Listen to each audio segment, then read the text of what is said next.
Usap-usapan ngayon sa social media ang Facebook post ni Aiko Melendez matapos itong magbahagi ng mensahe tungkol sa kahalagahan ng pag-iwas sa panunukso at pisikal na anyo ng ibang tao.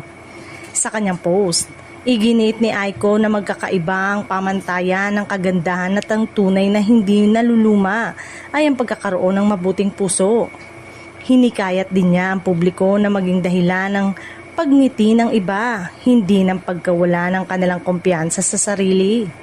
Bagamat wala siyang binanggit na pangalan o partikular na insidente, mabilis na napansin ng mga netizen na napuno ng pagtatag kay Kim Chiu ang comment section ng naturang post. Marami ang nag-uugnay sa mensahe ni Aiko sa naging kontrobersyang kaugnay ng biro ni Kim tungkol kay Raisa May Dizon na naging usap-usapan online nitong mga nakaraang araw. Dahil dito, sari-saring opinyon ang ibinahagi ng mga netizen. May mga naniniwalang napapanahon ng paalala ni Aiko tungkol sa kabaitan at pagiging sensitibo sa kapwa.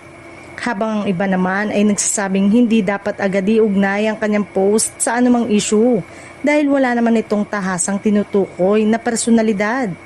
Sa kasalukuyan, wala pang opisyal na pahayag sina Aiko Melendez, Kim Chiu at Raisa May Dizon hinggil sa mga interpretasyon ng publiko sa naturang post.